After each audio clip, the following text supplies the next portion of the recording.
Smart Ideas avec BNP Paribas. Découvrez des entreprises à impact positif.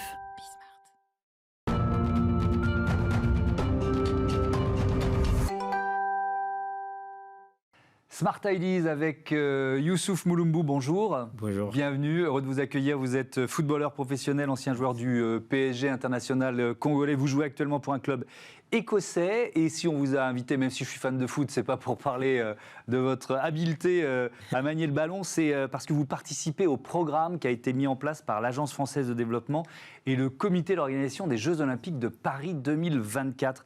C'est quoi ce programme? Expliquez-nous en quelques mots, et puis le rôle que vous y jouez. Exactement, c'est un incubateur qui a décidé en fait de pouvoir recruter 8 athlètes africains et qui peuvent présenter leurs projets.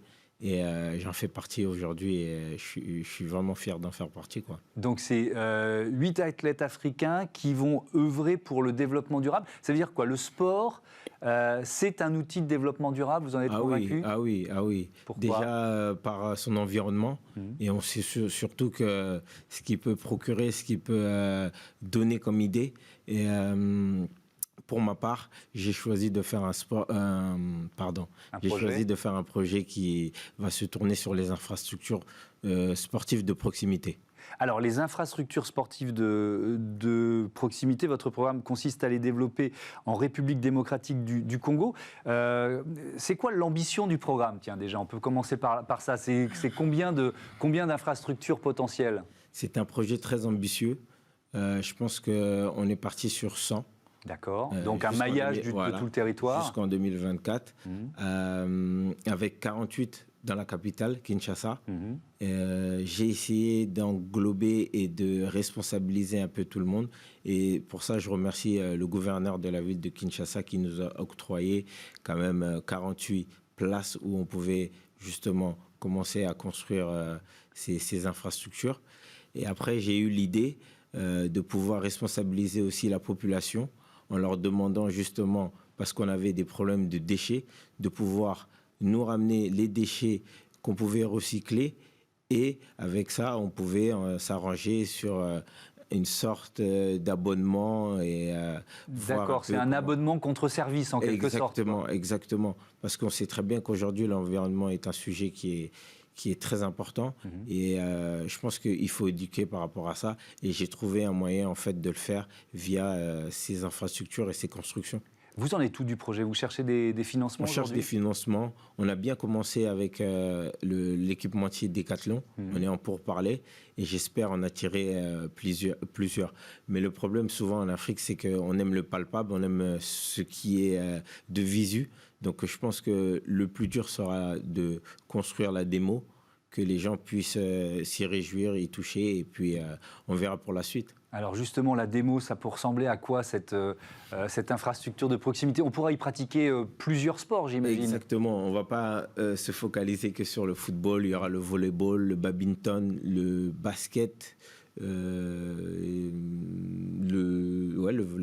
handball, voilà, c'est ce que j'ai oublié.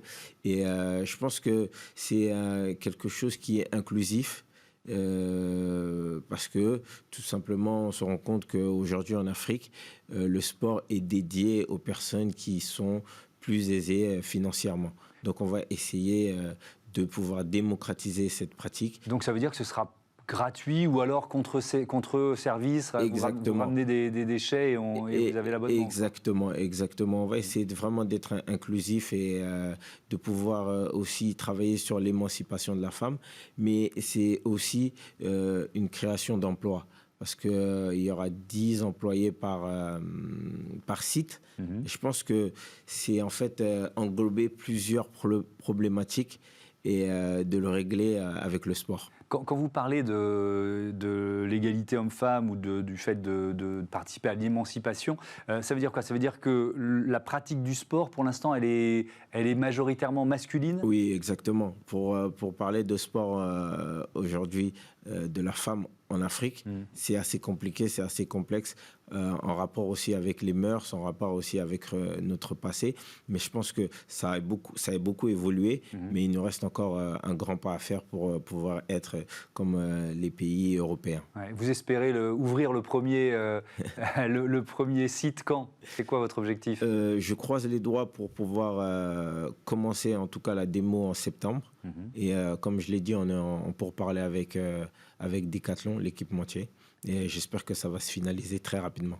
Eh ben, on vous le souhaite, merci beaucoup. Merci à vous. Bonne reprise du championnat, c'est dans 2 semaines, c'est ça? C'est que ça. Eh ben voilà, bonne reprise de championnat, bon vent à votre projet. Voilà, c'est la fin de cette dernière émission de la saison. Merci à toutes les équipes de Bismart, à la rédaction, en régie évidemment, au marketing, à la communication. Merci à Olivia Hieré-Dobré qui m'a accompagné toute cette saison dans Smart Impact et dans Smart Future et qui part vers de nouvelles aventures médiatiques.